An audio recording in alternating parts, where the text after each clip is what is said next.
Today's MTG box analysis will focus on the opening of a Dominaria United set booster box that took place on April 5th, 2023. We'll begin by comparing the cards that we saw in this box to the cards that were possible to obtain in a set booster pack. Then we'll examine set coverage, coverage by rarity, and duplication.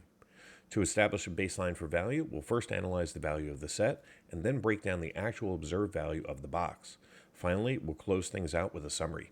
If you want to go deeper into the analysis and see all of the metrics for this box plus 100 others, simply join the channel at the Give Me the Data level. Let's start things off with a comparison of the cards we were eligible to see versus the actual cards we saw in the box. Using this chart, we can see the foils we observed in orange, the non-foils in green, and the set in gray as the baseline. In the non-foil space, we saw a variance of 10 cards between the primary colors of Magic, with red having the least at 32 and blue having the most at 42. We also saw 45 non-foil showcase cards and a single non-foil borderless. Thankfully, we didn't see any of the 5 Jumpstart rares, but unfortunately, we didn't see any of the 3 Phyrexians. In the foil space, we saw between 3 and 5 cards for each of the primary colors of Magic, and foil representation in most of the other categories. Moving into coverage, in the non-foil space, we saw 243 of the 341 cards we were eligible to see, giving us 70% coverage of the set. Our highest coverage from the primary colors of Magic was in blue, seeing 87% of the cards. In the foil space, we saw 1 card per pack plus 6 basic lands, meaning that we saw a total of 36 foils. Divide that into the 341 cards we were eligible to see, and we end up with 11% coverage.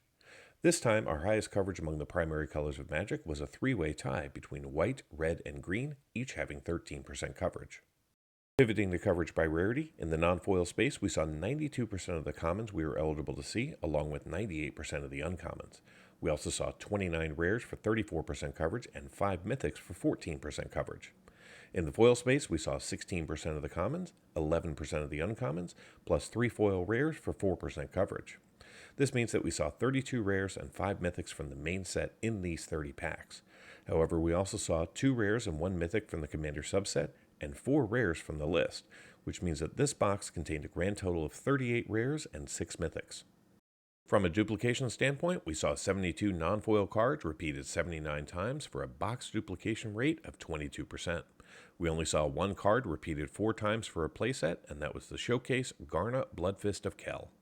Before we take a look at the value that we saw in this set booster box, let's take a look at the value of the set using this chart, which shows non-foil market prices as of April 3rd, 2023. Currently, there are 7 non-foils valued over $10.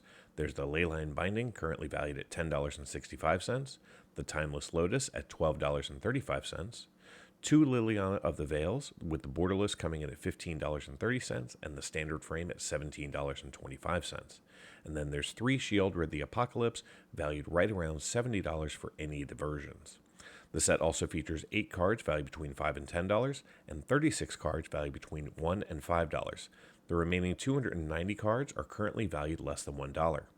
If you were to add up the market value of all 341 cards that you can pull out of a set booster pack, you'd be looking at a grand total market value of $444.24.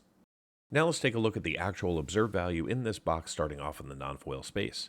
Based on our previous analysis, there were 7 cards in the set valued over $10, and we managed to get our hands on 2 of them. The first one was the standard frame Liliana of the Veil, valued at $17.25, and the second one was the second most valuable card that we could have seen, the Shieldred the Apocalypse, valued at $69.99. Unfortunately, we didn't see any of the non-foils valued between $5 and $10, but nevertheless, we did see 14 non-foils valued between $1 and $5. The remaining 306 non-foils that we pulled are currently valued less than $1. Unfortunately, none of the foils in this box were valued over $5, and we only came across 5 foils valued between $1 and $5. The remaining 31 foils that we saw were all valued less than $1. So how did this box perform? Well, I purchased this box way back in May of 2022 as a pre-order from Amazon at the outrageous price of $127.92. The current market price for these boxes as of April 3rd, 2023 is $106.72. Today's set booster box contained 30 packs with 12 cards each, allowing us to see 360 cards plus a box topper.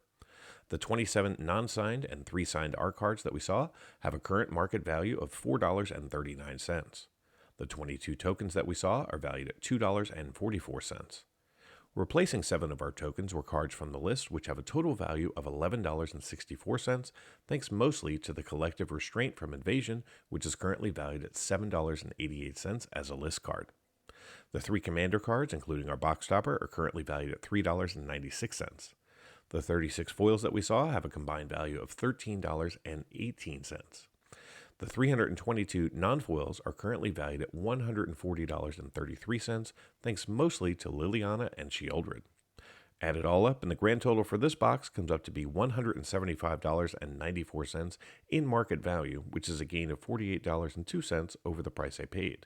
This means that the box returned 138% of my purchase price in card value.